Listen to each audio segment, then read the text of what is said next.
Boa noite, graças e paz a todos. Eu sou Jorge Alves. Estamos começando mais um momento do Pensar e Refletir. Nós estamos nesse mês estudando o Evangelho de Lucas. Estamos nessa caminhada, fazendo essa leitura. Estamos no capítulo 1. Hoje nós vamos ler a seção que vai do verso 46 ao 56. Então convido você que tem uma Bíblia, um tablet ou mesmo seu smartphone, onde você possa ter acesso ao texto da Escritura Sagrada. Eu convido você a abrir comigo em Lucas, capítulo 1, verso 46 em diante. Vamos à leitura? Diz assim o texto: Então disse Maria: Minha alma engrandece ao Senhor, e o meu espírito se alegra em Deus, meu Salvador, pois atentou para a humildade da sua serva. De agora em diante, todas as gerações me chamarão de bem-aventurada, pois o Poderoso fez grandes coisas em meu favor. Santo é o seu nome. A sua misericórdia estende-se aos que o temem, de geração em geração. Verso 51. Ele realizou poderosos feitos com seu braço, dispersou os que são soberbos no mais íntimo do coração. Derrubou governantes dos seus tronos, mas exaltou os humildes. Encheu de coisas boas os famintos, mas despediu de mãos vazias os ricos. Ajudou a seu servo Israel, lembrando-se da sua misericórdia para com Abraão e seus descendentes para sempre, como dissera aos nossos antepassados. Verso 56. Maria ficou com Isabel cerca de 3 meses, depois voltou para casa. Bom, esse aqui é o conhecido Cântico de Maria, né?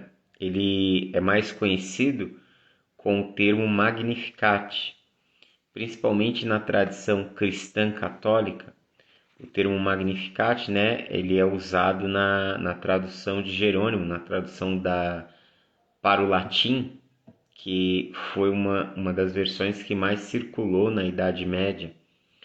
E por que esse cântico é chamado de Magnificat? Exatamente por causa desse termo aqui, minha alma engrandece ao Senhor, né?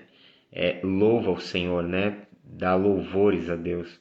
Então, na tradução de Jerônimo, na tradução latina, assumiu esse termo. Voltando um pouquinho, né? Ontem nós falamos um pouquinho sobre o momento que Maria estava na casa de Isabel e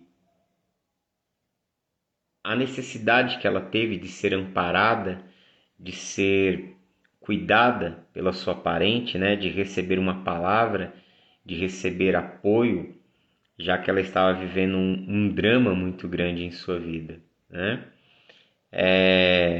Quero nesse momento dar uma boa noite para o pastor Lindenberg Carvalho, que está nos acompanhando. Paz, meu amigo, prazer tê-lo aqui comigo na live. Deus abençoe sua vida.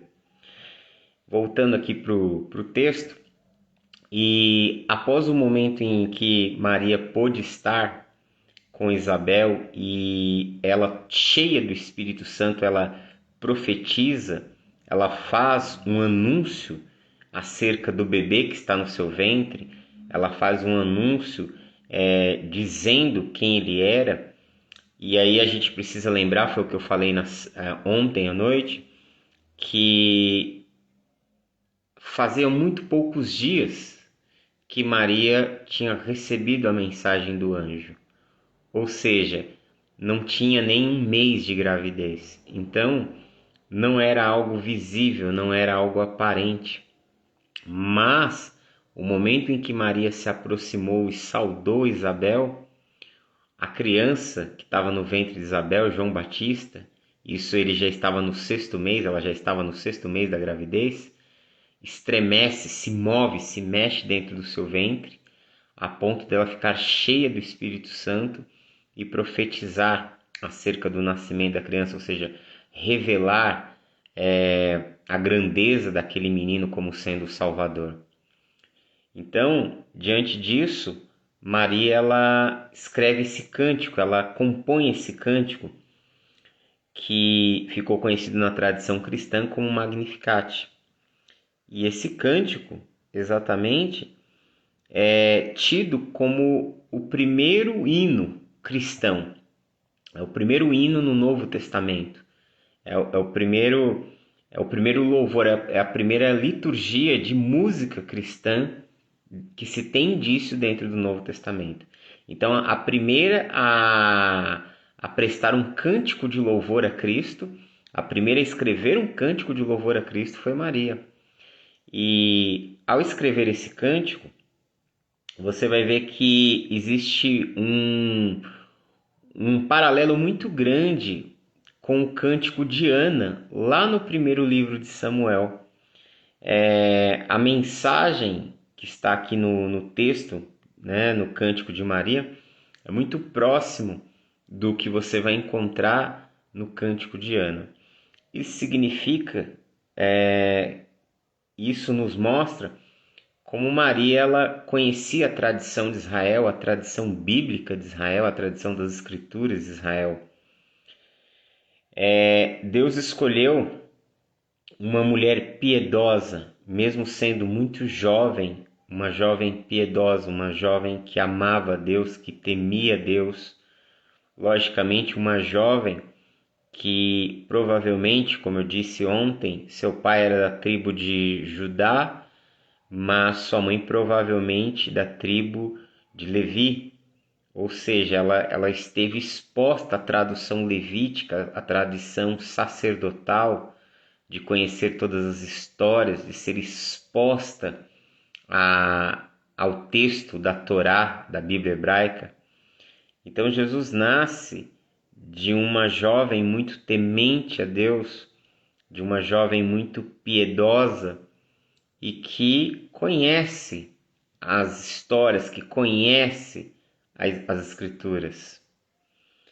E por que eu falo isso? Porque dentro da cultura judaica, e isso, né, esteve presente por muitos séculos. Eu posso dizer que numa família judaica tradicional, ortodoxa, e não só ortodoxa, né, que o judaísmo tem várias ramificações, mas uma família judaica tradicional, antes de um filho ir para a sinagoga, né, a função primeira dele aprender as histórias, dele aprender as escrituras, ainda é na casa dos seus pais. É ali onde ele aprende as principais tradições. Com isso eu quero mostrar que o lar em que Jesus nasce, a família em que Jesus nasce, é uma família que lhe foi capaz de lhe ensinar, de cuidar para que ele tivesse a instrução das escrituras, para que ele fosse criado de uma maneira piedosa. Isso está muito, esse olhar para Jesus, esse olhar acerca de Jesus nessa forma está muito presente no Evangelho de Lucas. E com isso a gente percebe neste cântico que ele tem a estrutura de um salmo, né? Ele é basicamente um salmo, algumas características. Você vê uma atitude de um tríplice louvor a Deus. Maria ela louva a Deus por causa da misericórdia dele em relação à sua vida. Maria louva a Deus por causa do poder, da manifestação do poder de Deus, né, em agir, fazendo com que ela pudesse gerar o Salvador, o Messias de Israel, o Filho de Deus. E ela louva a Deus por conta da aliança, por conta do pacto que Deus tem para com o povo de Israel, porque na verdade o que está acontecendo aqui é Deus cumprindo as suas promessas à comunidade de Israel. E aí você precisa lembrar que Israel, nesses dias, ele era servo de Roma, era servo do Império Romano, pagava tributos a Roma. Então, a ideia de um Messias, a vinda do Messias, a vinda do Rei Prometido, era um sinal libertador, era um sinal de mudanças no contexto da história do povo. Então, imagine que o povo de Israel já estava aguardando nessa expectativa. Então Deus se manifesta cumprindo as suas promessas, manifestando a sua fidelidade a Abraão, a qual ele fez a promessa, e a todos os outros patriarcas. Então você percebe que esse cântico ele carrega esses elementos, carrega essa tríplice dimensão de louvor a Deus. E olhando para isso, né, eu quero refletir com vocês. Hoje eu vou fazer uma análise um pouco mais homilética, né, um pouco mais em termos de aplicação, não vou ficar tanto analisando o texto, mas nós pensarmos também motivos na nossa vida pelos quais nós devemos agradecer a Deus, motivos pelos quais nós devemos ter uma palavra de louvor a Deus, né? Ter uma palavra de agradecimento, de reconhecimento a Deus. E eu quero pegar essas três ideias presentes nesse texto, né? Em primeiro lugar, nós devemos louvar a Deus por causa da sua misericórdia. Esse é o primeiro ponto. No texto que a gente leu aqui, o verso 46 a 50 mostra, né, Maria, ela louva a Deus por causa da misericórdia dele em relação à vida dela. Então ela diz o seguinte: minha alma engrandece ao Senhor e o meu espírito se alegra em Deus, meu Salvador, pois atentou para a humildade da sua serva. De agora em diante todas as gerações me chamarão de bem-aventurada, pois o poderoso fez grandes coisas em meu favor. Santo é o seu nome. A sua misericórdia estende-se aos que o temem de geração em geração. Então ela engrandece o Senhor, ela expressa essa gratidão, ela expressa esse louvor, porque olha só o primeiro termo que ela usa em relação a Deus. Ela fala: o meu espírito se alegra em Deus, meu Salvador. Então, a misericórdia de Deus se manifesta na vida dela. Ela reconhece que a misericórdia de Deus se manifesta na vida dela porque Deus olhou para ela, mesmo ela sendo uma moça pobre, vivendo numa condição de humildade, vivendo numa cidade esquecida, né? Durante a semana eu falei que Nazaré era uma cidade sem relevância, sem importância nenhuma. Estava numa divisão de cidades, então assim não tinha muita relevância, aliás, nenhuma relevância. Tanto que Natanael fala, né, quando os discípulos falam que o Messias vem de Nazaré, ele fala: pode vir alguma coisa boa de Nazaré? Por quê? Porque de Nazaré não vem nada, entendeu? É uma pequena cidade que não tem expressão nenhuma, que mal as pessoas conhecem. Então, uma moça que vive numa região dessa, num contexto de humildade, num contexto de simplicidade, ela foi alcançada por Deus. Ela foi alcançada, ela foi escolhida por Deus. Ela foi alcançada por Deus para uma missão muito especial, uma missão única, que era gerar no seu ventre o Filho de Deus. Com isso a gente começa a perceber algumas coisas, que exatamente Deus ele age em relação às nossas vidas, mesmo nós não sendo merecedores. Aliás, nós nunca somos merecedores de nada que Deus possa fazer por nós. Tudo que Deus faz em nosso favor, Ele faz exatamente por causa do seu grande amor, por causa da sua grande bondade, por causa da sua grande misericórdia. Não existe bem nenhum em nós, não existe virtude nenhuma em nós, não existe qualidade nenhuma em nós que possa fazer com que Deus se volte para nós favoravelmente. Porque até muitas vezes o bem que nós fazemos, ele é um bem visando um reconhecimento, uma recompensa, ou seja, muitas vezes até as nossas atitudes boas, elas têm uma motivação não tão boa, não tão virtuosa por trás. E Deus conhece todas as nossas motivações. Deus nos conhece melhor do que nós mesmos. Mas quando Deus ele age em nosso favor, quando ele toma uma iniciativa, é porque ele nos olha com amor, ele nos trata com bondade. Então você pode talvez olhar para a sua vida, mesmo diante de alguns problemas, de alguns percalços, de qualquer situação que você possa estar passando na sua vida, você consegue ver que Deus tem te tratado com bondade. Quando você pode perceber que você tem saúde, quando você pode perceber que você está vivo, que essa é a grande e maior dádiva de todas, a vida, quando você percebe que você pode ter o pão à mesa, quando você percebe que você não está sozinho, que talvez, mesmo diante de inúmeras situações adversas, existem pessoas que amam você, existem pessoas que estão do seu lado. Então tudo isso são manifestações da bondade de Deus sobre a nossa vida. Então nós devemos ter um coração grato a Deus, nós devemos ter um coração agradecido a Deus por causa da sua misericórdia.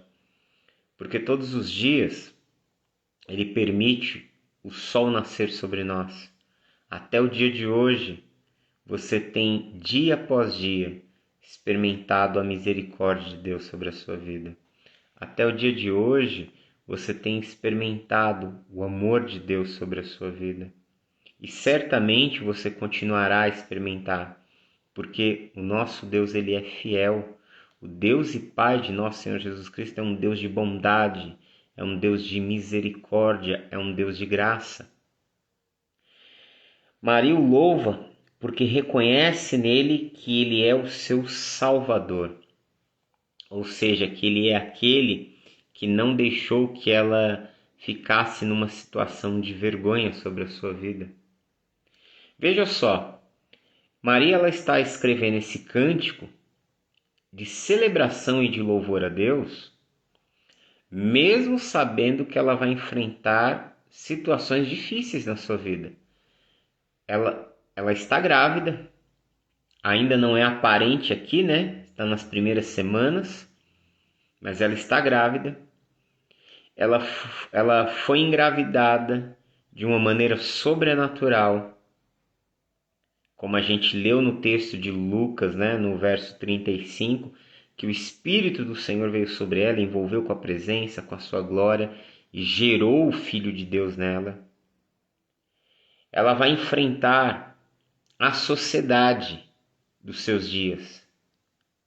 Ela vai ter que enfrentar e lidar com o seu noivo, que não sabe até aqui o que está acontecendo. Ela está diante de um monte de situações que vão se apresentar na sua vida como situações dolorosas, como situações difíceis. Mas ela está disposta a encarar todas as situações com o seu coração em Deus, com a sua esperança em Deus. E mesmo sabendo que o que lhe espera pela frente são dias difíceis, são adversidades, mesmo consciente de que seus dias não serão fáceis, ela escreve um poema de louvor a Deus. Ela expressa gratidão a Deus, mesmo sabendo que o sofrimento virá. Ela expressa gratidão a Deus, mesmo sabendo que seus dias serão bem difíceis daqui por diante. Então, aqui você começa a perceber a atitude de pessoas que estão tão profundamente marcadas por Deus, estão tão profundamente comprometidas por Deus, com a sua vontade, que mesmo sabendo que a vida pode se tornar difícil, que as coisas possam se tornar difíceis, ela ainda entende que ela está cercada pela bondade de Deus. Que sim, as pessoas podem nos desamparar, as pessoas podem nos abandonar nos dias maus, as pessoas elas podem nos rejeitar, Você pode ser alvo de traição, você pode ser alvo de invejas, você pode ser alvo de mentiras, você pode ser alvo de perseguições, você pode ser alvo de calúnias, você pode ser alvo de abandono. Mas uma coisa é certa: a bondade e a misericórdia do Senhor estarão com você todos os dias. Você tem a possibilidade de habitar na casa do Senhor, de estar na presença do Senhor. Maria sabia que a vida dela se tornaria muito difícil, mas ela também sabia que o Pai estava com ela, que Deus estava com ela e que o próprio Deus achou graça nela para que ela pudesse ser a mãe do Filho de Deus, pudesse gerar a Jesus em seu ventre. Então, ela tinha essa consciência de que Deus havia lhe dado algo muito sublime. Deus havia lhe confiado uma missão excelente. Só que a grandeza da missão, a grandeza do chamado, a grandeza da sua escolha teriam implicações que se reverteria na grandeza também das dificuldades, na grandeza também dos desafios, na grandeza também dos obstáculos que viriam sobre a sua vida. Então entenda que quanto mais você recebe de Deus, quanto mais você é agraciado ou agraciada pelo Senhor, maiores serão os seus desafios. Mas uma coisa é certa: quanto mais você tem recebido de Deus, quanto mais você tem sido abençoado ou abençoada por Deus, mais você será capaz de lidar com esses desafios, mais você estará preparado para enfrentar esses desafios. Hoje eu ouvi uma mensagem onde somos convidados por Deus a viver o próximo nível, next level. E exatamente, eu ouvi essa mensagem, ela falou muito ao meu coração, de irmos para o próximo nível, sabendo que o próximo nível é o lugar onde eu cresço, mas é o lugar onde os meus desafios também crescem. Os gigantes são outros, se tornam maiores, mas eu também já cresci. E uma coisa é certa: independente de qualquer coisa, o Senhor está ao nosso lado. E essa deve ser a nossa confiança do início ao fim. A vida cristã, ela é uma vida que nós dependemos da graça de Deus. É graça no início, é graça no meio, é graça no final. Em todo tempo olhando para o Senhor, em todo tempo confiando em Deus, em todo tempo esperando em Deus, em todo tempo sabendo que Ele é poderoso para fazer infinitamente mais do que aquilo que nós pensamos ou imaginamos. Por quê? Porque o seu poder opera em nossas vidas. É nessa certeza que nós caminhamos, que o seu poder e a sua presença está em nós e que Ele nos habilitará para enfrentar o que for preciso, para sairmos vitoriosos, para podermos dizer igual o salmista, igual Davi disse no Salmo 18, na força do meu Deus eu salto muralhas. É com essa confiança que nós vamos encarar a vida. É com essa confiança, é com essa certeza que nós vamos trilhar o nosso caminho. Então nós vamos louvar a Deus, porque nós não somos merecedores de nada disso, mas mesmo assim Ele nos escolheu, mesmo assim Ele nos encontrou, Ele veio até nós em graça e nos deu vida, nos deu o seu Filho, nos deu salvação, nos conectou a Ele, nos deu a possibilidade de vivermos uma nova vida, de vivermos um novo caminho, de vivermos a construção de uma nova história. É nessa certeza que nós vamos caminhar. Em segundo lugar, nós somos chamados a louvar a Deus por causa do seu grande poder.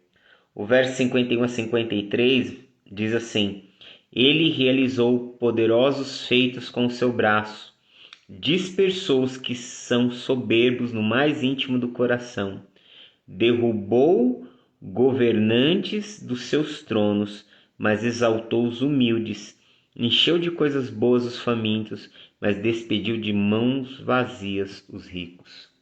Aqui Maria exalta falando exatamente de todos os momentos na história de Israel, onde o povo de Israel, onde o povo de Deus se viu oprimido por nações pagãs, se viu muitas vezes à beira da destruição, na mão dos poderosos dos outros povos, dos reis de outros povos, e que em todas as vezes que a comunidade de Israel esteve sob a mercê desses reis, desses governantes, desses homens poderosos e impiedosos, o Senhor manifestou o seu braço forte, Deus trouxe livramentos, Deus agiu de uma maneira a livrar Israel, Deus agiu de uma maneira a preservar o seu povo. Nós precisamos entender que nós estamos diante daquele que é o Todo-Poderoso. E nós estamos vivendo diante daquele que, se ele disser sim, ninguém no universo poderá dizer não. Também, se ele disser não, ninguém no universo poderá dizer sim. Precisamos entender que a nossa vida está nas mãos daquele, que a sua palavra é a palavra final, é a palavra que define, é a palavra que todas as coisas se submetem a ela. Enquanto você colocar a sua confiança em Deus, você poderá caminhar tranquilo e seguro, porque Ele é o Todo-Poderoso.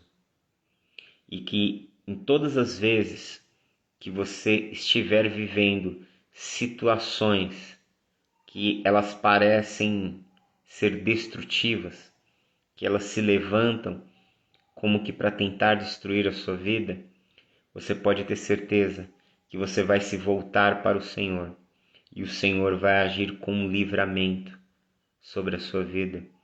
Ele manifestará a sua mão poderosa, ele irá agir de alguma forma para preservar a sua vida. Por isso, mantenha sua confiança em Deus, mantenha sua esperança em Deus. Aprenda a louvá-lo e a reconhecer o seu poder. Aprenda a depender desse Deus Todo-Poderoso.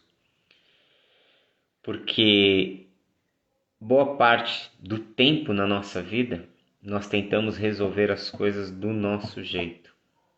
E à medida que a gente tenta resolver do nosso jeito, as nossas forças são tão limitadas, nós somos tão pequenos e efêmeros diante da vida, que nós não temos condições de lidar com a maior parte das coisas que sobrevêm a nós.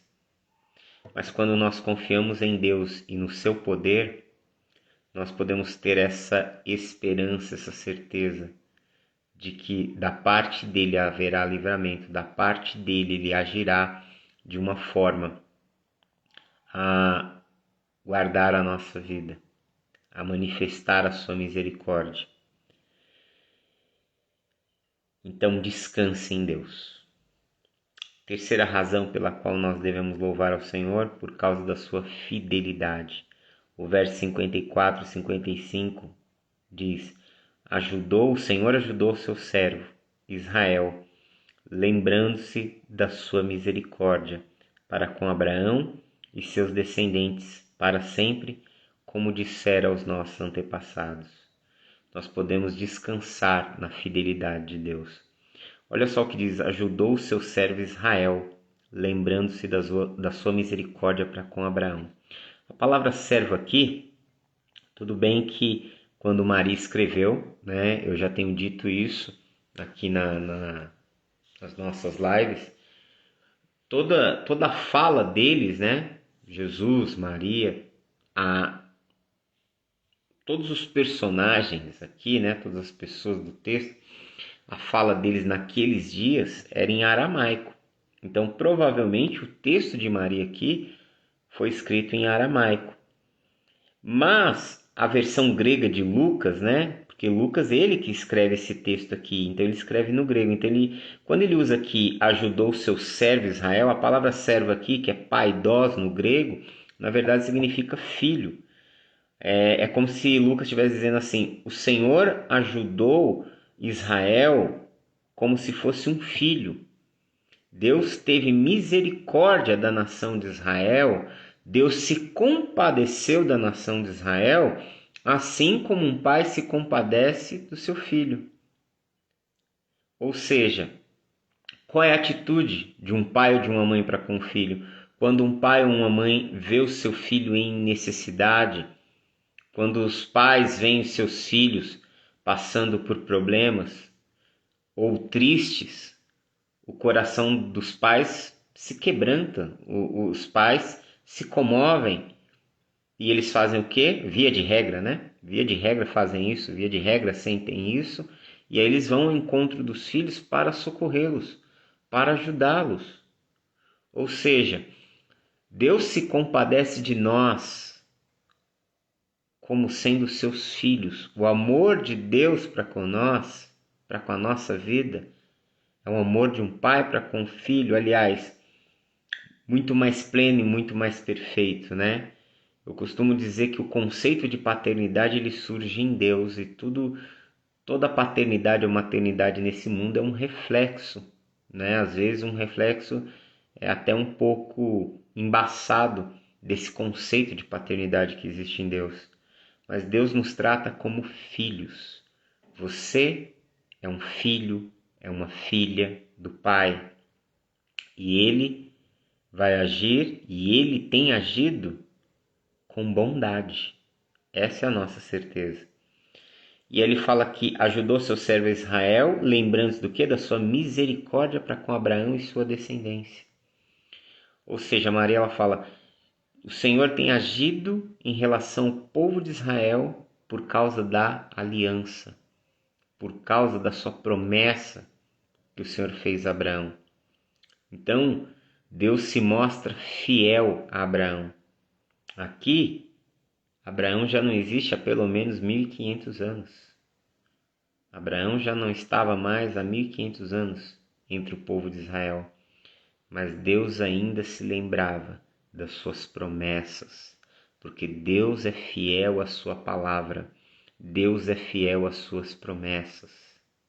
E por conta disso, nós precisamos louvar ao Senhor, manter o nosso coração e as nossas esperanças em Deus, sabendo que Ele é fiel para cumprir a sua palavra.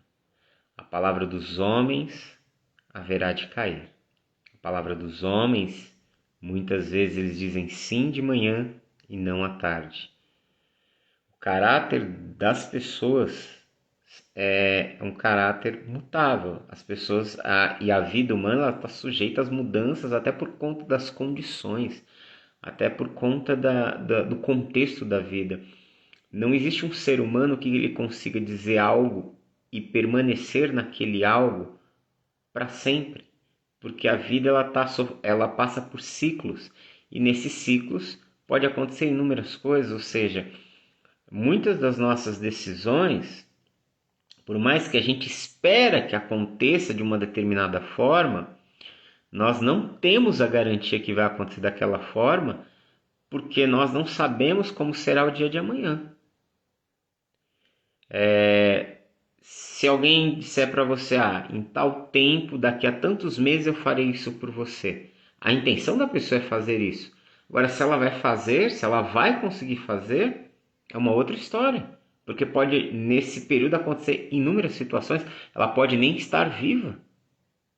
Então, a nossa mutabilidade, né, ela é condicionada por esses fatores que são muito maiores do que a gente. Deus não. Deus não está limitado a nada, Ele não está condicionado por nada. Ele é imutável porque nada lhe afeta. Nós somos mutáveis, nós mudamos porque um monte de situações nos afetam. Nós estamos à mercê de um monte de situações. Eu posso falar que amanhã, às 10 horas, eu vou estar num compromisso tal, no endereço tal. E aí eu vou me programar, vou sair cedo de casa para chegar pontualmente. Mas o carro ele pode quebrar no caminho, ou eu posso perder a condução.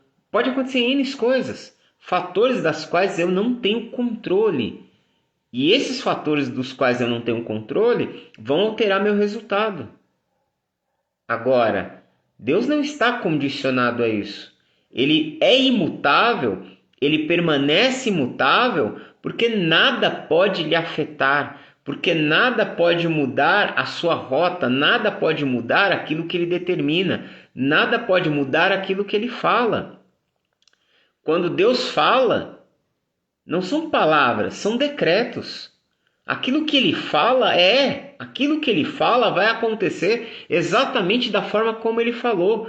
Leve o tempo que levar, aconteça o que acontecer, mas vai acontecer. Por quê? Porque ele não está limitado a nada. Ele está acima de tudo e de todos. Ele está acima do bem e do mal, ele está acima de tudo, de qualquer coisa que possa existir nesse universo, de qualquer coisa que possa existir nessa realidade ou em outras realidades. Deus está sempre para além.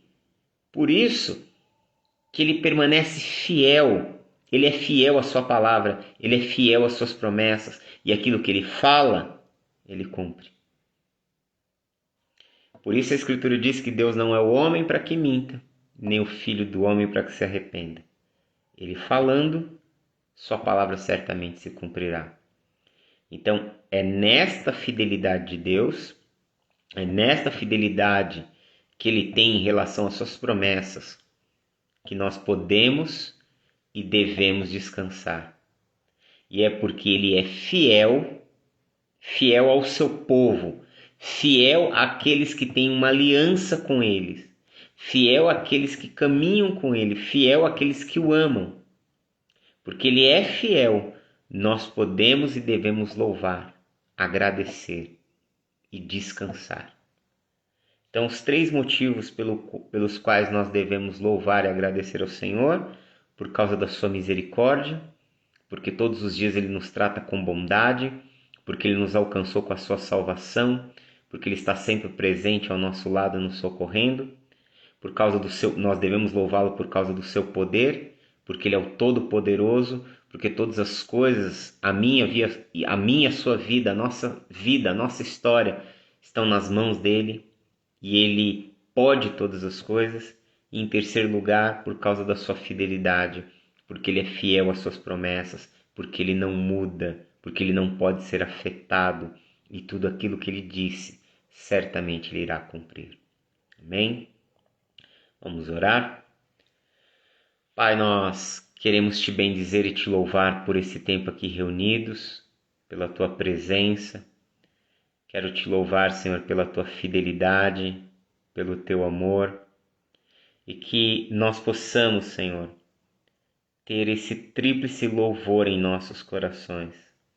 Que possamos sempre te louvar, Senhor, e engrandecer o teu nome, reconhecendo a tua misericórdia, a tua bondade sobre as nossas vidas, porque não existe lugar que nós estejamos, não existe situação que nós possamos estar vivendo que o teu amor não nos alcance. Se estivermos no mais profundo abismo da nossa existência, até ali o teu amor é capaz de nos alcançar, o teu amor é capaz de nos resgatar, o teu amor é capaz de nos restaurar. Senhor, queremos sempre te louvar por causa do teu poder, porque tu és o Todo-Poderoso, porque tu tens o controle de todas as coisas e porque podemos estar seguros em tuas mãos, ainda que adversários e situações se levantem contra as nossas vidas, nós podemos estar seguros em ti, Senhor. O Senhor é a nossa força, o Senhor é a nossa rocha, o Senhor é o nosso esconderijo, e em ti sempre estaremos abrigados. Senhor, nós queremos te louvar por causa da tua fidelidade, porque o Senhor é o Deus que cumpre as suas promessas, porque a sua palavra não volta vazia, porque o Senhor cumpre aquilo que tu falas sempre, porque tu não podes ser afetado por nada, nem por ninguém, nem por nenhuma situação externa. Tu tens o controle de tudo, tu tens a história na palma da tua mão, tu tens as nossas vidas nas palmas das tuas mãos. Por isso te pedimos, conduz a nossa vida, conduz a vida do teu filho e da tua filha, Senhor, em graça, levando-os a experimentar a tua bondade, levando-os a te conhecer, levando-os a trilhar o teu novo e vivo caminho que o Senhor inaugurou na cruz pela morte e ressurreição do teu Filho. Que a tua paz esteja sobre o teu povo. Eu oro a ti em nome de Jesus. Amém. Deus abençoe em Cristo. Um ótimo final de noite. Amanhã, o Senhor nos permitindo, estaremos mais uma vez a partir das 11h30 da noite. Deus abençoe em Cristo. Um forte abraço a todos vocês e até mais.